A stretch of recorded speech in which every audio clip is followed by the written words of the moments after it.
Election Day, less than a month away. The clock is ticking, and many San Diegans have already received their ballots this week. And the race for San Diego County Board of Supervisors, District 2 Supervisor Joel Anderson is running against Gina Jacobs. And Supervisor Anderson joins us now. Good morning. Good morning. Thank you for having me on. Listen, before we start, I just want to do a shout out to your coffee machine.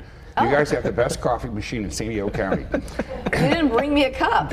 Well, you get it all the time. Listen, I've already had they had me come up half an hour early. It's like 15 cappuccinos ago. Okay. So, did you try the latte? no, I can't get past cappuccino. I was going to say there's a mocha on your way out waiting for you. It's fresh ground beef, that's the secret. I did text Tommy a picture of it, and I said, whatever new location, that coffee machine's got to go. Oh, man. So let's get to the subject at hand here. You gave us this. This is legislative actions accomplishments from a couple years ago to today. Let's talk homelessness, because we were having a really good discussion about this and what you've done and the work you've done and how we can take that and kind of make it work on a bigger scale. What have you done and how do we make that happen? Well, first of all, I looked at every possible solution, and we are addressing homelessness on the streets. But I thought we can't outpace new homelessness. You know, we never seem to make inroads. So there's several studies, but one most recently said that the fastest growing homeless are seniors, 55 and older, with a spike at 65. So in the 80s, you retired on 60 grand. That was a lot of money. Today, that's barely your rent. And so a lot of these folks are being forced into the streets. And COVID certainly didn't help. And so I looked, and the study said up to $500 a month would keep them in their home. No one's done a conclusive study of the true cost of homelessness, the number of times that people go to the emergency room, all the aid that's out in the streets, all the issues that come with it. And I believe that cost is way higher than people think it is. And $500 to keep someone from being homeless is a great price to save grandma and grandpa from being on the street. They don't have mental health issues. They don't have addiction issues. They simply retired with not enough money. So we started that program. When we did, people had to apply and demonstrate that they were going to be homeless within 6 months. Oh, wow. 2,800 people fit that criteria. Well, my pilot program, to give them $500 to keep in their home, could only accommodate 400. Yeah. And so then I was sick to my stomach. I was thinking about 2,400 are going to be homeless in 6 months. What are we going to do? It's going to double my homeless count that I'm trying to lower.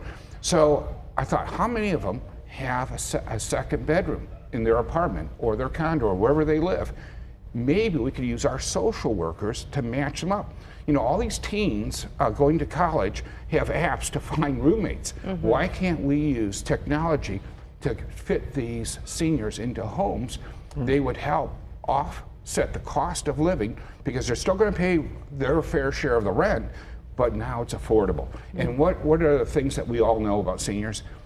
When they're socialized, they have a better quality of life and live longer. Mm-hmm. So, you know, we love it when they play bingo and dominoes and cards, and we create all these senior centers where they can socialize with each other.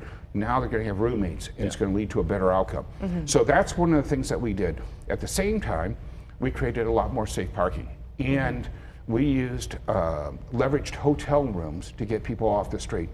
People think of shelters as long-term care. No, they're a stepping stone to permanent housing. Over 30% of the people that we put into hotels moved on to permanent housing. 20% got kicked out because they violated the rules. You can't have people committing crimes in hotel rooms, and we turn them in because they have to sign an agreement that they're going to play by the rules. And then the rest of them, they're in the process. We don't know what's going to happen to them. Yeah. Hopefully it goes. But to think that we're having over 30% success is amazing, moving people into permanent housing. Mm-hmm. And in the safe parking, I sent you a picture of Magnolia. We have safe parking there. We had an 82-year-old woman living out of her car. And she was there, I think, for like 4 months, working with social workers, and now she's in permanent housing. Wow. So we're making tremendous steps, and I'm very proud that we lowered homeless in my district by 27%, according to the point in time count. It's just a baby step in the right direction. We got to do more. We got to get people off. Are we ever going to completely get people from being homeless? Of course not.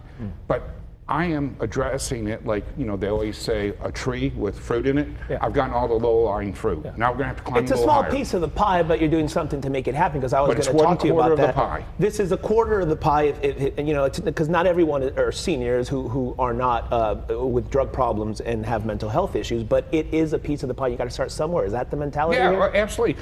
Look, we sent a man to the moon 60 years ago on a slide ruler.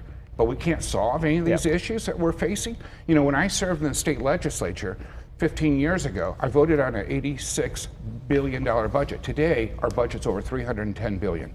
It's almost quadrupled in 15 years, but we haven't funded our education program. We haven't funded our roads, our infrastructure. There's no high-speed rail. What's going on? We need to hold people accountable and say, look, if you say you don't want people being homeless, then your actions should reflect it. Yeah. It's not an easy job. It's not an easy fix. We thank you for coming in. Supervisor Joel Anderson running again. By the way, thank you again, as always. Challenger Gina Jacobs was on Fox 5 earlier this week. You can watch all of our candidate interviews at fox5sandiego.com/election. Joel, thank you again.